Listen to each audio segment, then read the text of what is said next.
All right, welcome back to Ruth's Mathlete Time. All right, I am sporting the Vikings. We got to support them. We got to support them. They're not doing so good. So we need to channel a lot of energy into this weekend's game, beating the Steelers. If we could all just take a minute, channel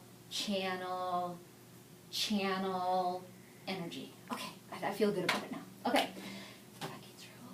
Okay, I feel good about the game, by the way. All right, today, what we're going to learn is, since we've been talking about fractions, but we're not stopping there, okay?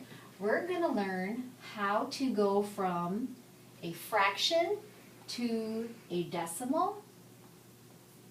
Whoop, we're not stopping. We're not stopping there. Don't even try, Mrs. Roos, don't even try. Then, we're going to take that to a percent. Okay? All right. So, let's just start with, let's say during the game this weekend, Ponder, can't believe they lost in the last minute.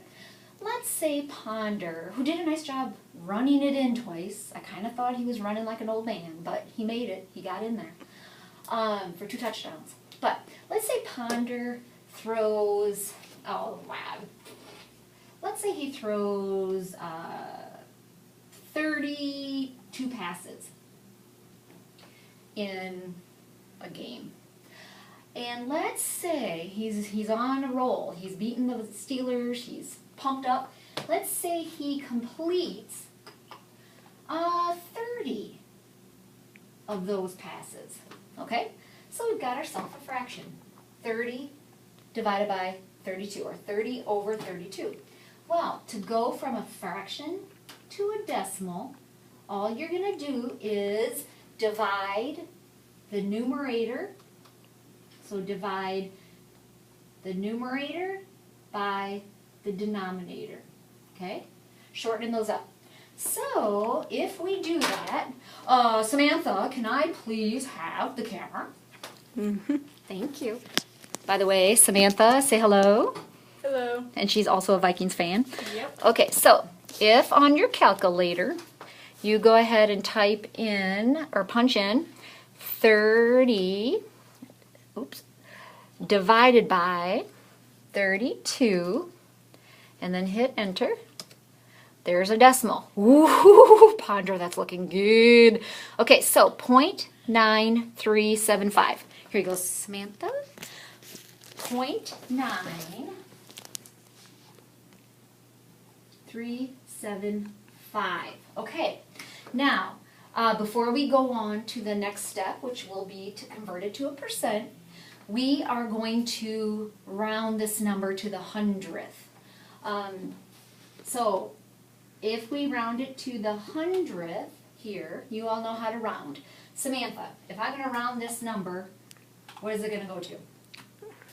4. Excellent. Good, because this number is greater than 5. Excellent. So we're going to go ahead and round that right now, again, before we do the next step. So 0.94.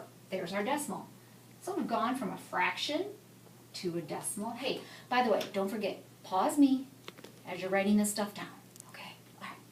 Now, so all we did was numerator divided by denominator. Now, let's go from decimal to a percentage, okay? Because that's how the commentators on the sports channel like to say, well, he's so many percent accurate, okay? All right, so to go from a decimal to a percent, all we're going to do is multiply it by 100.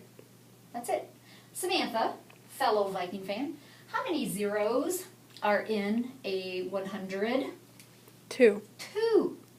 So, I mean, you can punch this in your calculator, but I feel very confident about it, all of you mathletes, that you can do that. 2 zeros, which means you're going to move the decimal point 2 spots. So, the percentage would be 94, and we could put the decimal there, but it doesn't matter, it's arbitrary, percent. So, Ponder is projected to throw at an accuracy of 94% Saturday, okay? Or Sunday. I think it's Sunday's game. All right. Okay, I'm going to show you one more visual, and then I promise I'm done talking. It's a handy, perfectly drawn triangle, okay? And we can put an F up at the top for fraction, and then we've got a D for decimal, and then, yeah, you called it percent down here, okay? So, to get from the fraction to the decimal, I'm going to just write that out so we're not confused. To a decimal, what did we do? That's correct. Good job. We divided the numerator divided by the denominator. So far, so good. Now, so that gets us a number here. Well, we're not stopping there. We're going to go now from the decimal. Hey, by the way, if I didn't say this, you should be writing this down on your Cornell note template in that left-hand corner so you can always go back to it quickly. Okay, I'm talking too much. Don't turn me off yet, okay? All right, to go from the decimal to the percent, again, all we did was multiply by 100, and it gave us a percent. Okay. Oh, I'm going to make a little detour. Don't try to stop me. After we did the numerator divided by the denominator, Samantha, what did we do up here?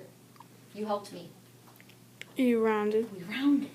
So I'm going to just do a little corner. We're going to round to the hundredths. Then we'll multiply by 100 to get the percent. Okay? All right. That is it for today's lesson. Go Vikings!